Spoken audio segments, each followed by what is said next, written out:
नीरज, जो अभी अभी अपने गांव को छोड़कर अपनी फैमिली के साथ शहर में आया था, उसके फ्रेंड ने उसे एक मकान रेंट पर दिला दिया और उसके अंदर काफ़ी सारा सामान पहले से ही था, जिससे नीरज की सारी परेशानियां दूर हो चुकी थी, क्योंकि वो गांव से ज़्यादा कुछ सामान लेकर नहीं आया था। नीरज की फैमिली बहुत ज़्यादा खुश थी, क्योंकि उन्हें घर के साथ में काफ़ी सारा सामान यूज़ करने के लिए मिला था। उस दिन तो सब कुछ यूं ही गुजर गया। रात हो गई और सभी के सभी सो गए। अगले दिन नीरज काम के तलाश के अंदर अपने दोस्त के साथ निकल गया। शाम हो गई थी, नीरज घर लौट आया था।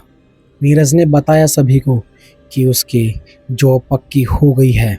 यह बात सुनकर नीरज की माँ, उसकी पत्नी और उसका बेटा काफ़ी ज़्यादा खुश थे और सबने एक अच्छा सा खाना बनाया और सभी खाना खाकर सो गए।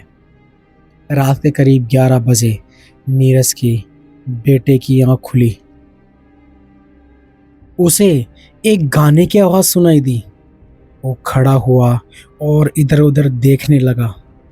तभी वो एक बंद कमरे की तरफ जाता है और जैसे ही वो वहाँ पहुँचा तो उसे उसी कमरे से आवाज़ आती है। वो उस कमरे को खोलता है और अंदर जाता है। अंदर जाने के बाद उसे वो आवाज़ एक टेप रिकॉर्डर से आ रही थी। उसने वो टेप रिकॉर्डर उठाया और उसके कान लगाकर सुनने लगा। उसे अब कंफर्म हो गया था कि ये आवाज़ उसी टेप रिकॉर्डर से आ रही थी, लेकिन ये आवाज़ पता नहीं किस चीज़ की थी। वो आवाज़ सुनकर उस लड़के को यूं लग रहा था कि जैसे वो इस आवाज़ की ओर आकर्षित हो रहा है। तभी अचानक से नीरज सामने खड़ा कहता है, देव, तुम यहाँ क्या कर रहे हो? चलो यहाँ से। तभी देव डर जाता है और कहता है, हाँ पापा, हाँ ठीक है ठीक है। वो टेप रिकॉर्डर को वहीं रखता है और जाकर सो जाता है। रात के करीब 3 बजे देव की आंख फिर से खुली। वो खड़ा हुआ और टेप रिकॉर्डर के पास पहुंच गया। उसने वो टेप रिकॉर्डर चालू करा और वो आवाज़ सुनने लगा। तभी नीरज फिर उसके पास में आता है और जैसे ही नीरज देव के ऊपर हाथ रखता है और जैसे ही देव नीरज की तरफ घूमता है तो उसकी आंखें पलट चुकी थी। यह देखकर नीरज काफ़ी डर जाता है कि अचानक से इसकी आंख पलट कैसे गई। तभी नीरज जोर से चिल्लाता है, देव। तभी देव कहता है, हाँ पापा, क्या हुआ और मैं यहाँ क्या कर रहा हूँ? नीरज को कुछ समझ नहीं आ रहा था कि आखिरकार ये हो क्या रहा है। नीरज देव से कहता है, कुछ नहीं बेटा, चलो अपने रूम में चलो। देव को सुलाने के बाद नीरज पूरी रात जागता रहा और यही सोचता रहा कि आखिरकार देव उस रेडियो के पास क्यों चला जाता है। सुबह हो गई थी, सभी के सभी उठ गए थे। नीरज अपनी वाइफ से कहता है कि उसे चाय बना कर दे दें। उसकी वाइफ चाय बनाती है, नीरज के साथ में सभी को चाय पिलाती है और देव की माँ देव के पास बैठे हुए कहती है, बेटा नीरज, क्या हुआ? तू थका हुआ लग रहा है। तभी कहता है, हाँ माँ, बस रात को सो नहीं पाया। तभी देव कहता है, पापा आप सो क्यों नहीं पाए? मुझे तो बहुत अच्छी तरीके से नींद आई। मैंने एक सपना भी देखा जहाँ मैं एक रेडियो के पास था और आप मुझे बार बार आकर जगा रहे थे। फिर मैंने देखा कि आपने मुझे डांटा और मुझे कहा कि मैं सो जाऊं और मैं सो गया और आप पूरी रात मेरे पास बैठे रहे। पापा पता नहीं ये सपना अचानक कैसा था। तभी नीरज कहता है, बेटा ये सपना नहीं बल्कि हकीकत थी। यह बात सुनकर नीरज की पत्नी और माँ दोनों ही घबरा जाते हैं और नीरज की माँ नीरज से कहती है, क्या हुआ नीरज, ये देव क्या कह रहा है। जो रात को सारी बात हुई वो नीरज अपनी माँ से कहता है। तभी माँ कहती है, वो रेडियो कहाँ है। तभी नीरज खड़ा होता है और वो रेडियो ढूंढने जाता है, लेकिन कमरे में कोई भी रेडियो नहीं था। तभी अचानक से नीरज अपनी माँ के पास आता है और कहता है, माँ कमरे में रेडियो नहीं है, लेकिन रात को रेडियो था। यह बात सुनकर नीरज की पत्नी और नीरज की माँ तीनों के तीनों घबरा जाते हैं कि आखिरकार वो रेडियो था क्या। नीरज कहता है, हाँ चलो ठीक है यार, देखो मैं लेट हो रहा हूँ, मुझे ऑफिस के लिए लेट हो रहा है। नीरज जल्दी से तैयार होकर अपने ऑफिस के लिए निकल जाता है। शाम को करीब 7 बज जाते हैं। नीरज अपने घर आता है। घर आकर वो देखता है कि सभी कोई गहरी चिंता में थे।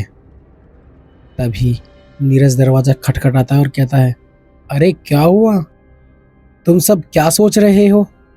तभी नीरज की पत्नी नीरज के पास भाग कर आकर कहती है, हमें इस घर को छोड़ना होगा, हमें इस घर को छोड़ना होगा। नीरज को कुछ समझ में नहीं आता। वो कहता है, अरे प्रिया बता तो सही क्या बात हुई, और माँ ये कैसी बहकी बहकी बातें कर रही हैं।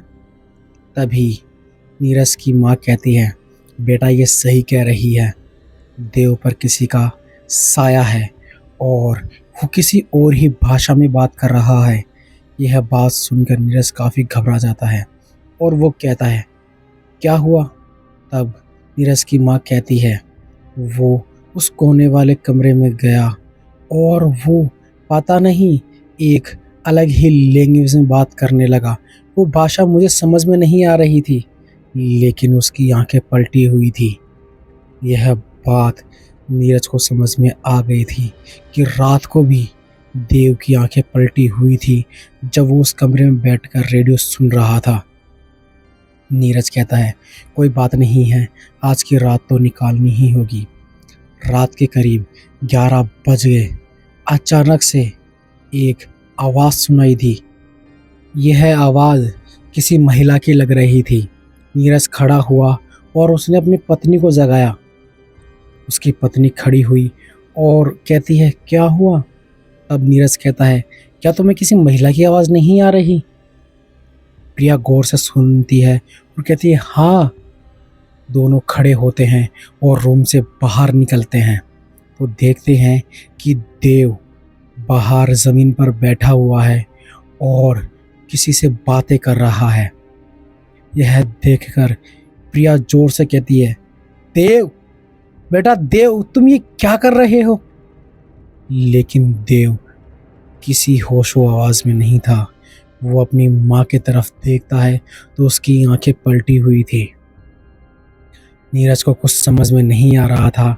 इतनी ही देर में नीरज की माँ भी वहाँ आ जाती है और देखती है कि देव अपनी जगह पर खड़ा होता है और डांस करने लगता है और कहता है, मेरे घर में तुम्हारा स्वागत है, तुम सभी अब यहाँ रहना और मेरे साथ खेलना। तुमने मेरे रेडियो को देखा ना, वो कितना प्यारा रेडियो है। नीरज अपनी माँ की तरफ देखता है और कहता है, माँ ये क्या हो रहा है। तभी माँ कहती है, अपने कमरे में जाओ और गंगा जल लेके आ। नीरज ऐसा ही करता है। नीरज गंगा जल लाकर अपनी माँ के हाथ में देता है।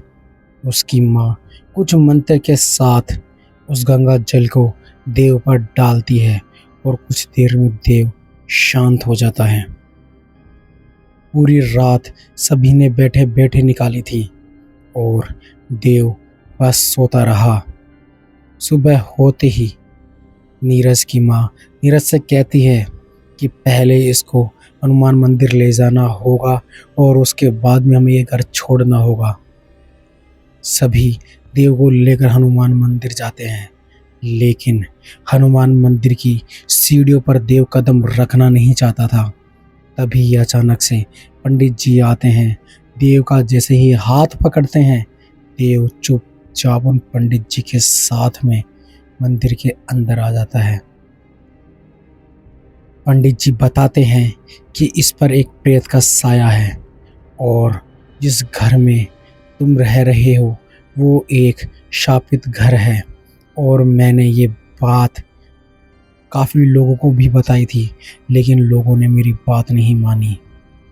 तभी नीरज कहता है कि अब हम क्या करें। तभी पंडित जी कहते हैं या तो तुम्हें उस घर का निवारण कराना होगा या फिर तुम्हें वो घर छोड़ना होगा। तभी नीरज कहता है कि कोई बात नहीं है, मैं घर दूसरा ही देख लूँगा। पंडित जी बस आप तो मेरे बच्चे को ठीक कर दो। पंडित जी वैसे ही करते हैं। एक लॉकेट बनाकर देव के गले में टांग देते हैं और कहते हैं जाओ, इस लॉकेट को कभी भी अपने गले से मत उतारना, और अगर तुमने ये लॉकेट उतारा तो वो साया फिर से तुम्हारे पास में आ जाए। सभी ने हनुमान जी की मूर्ति के सामने हाथ जोड़ा और कहने लगे जय श्री राम।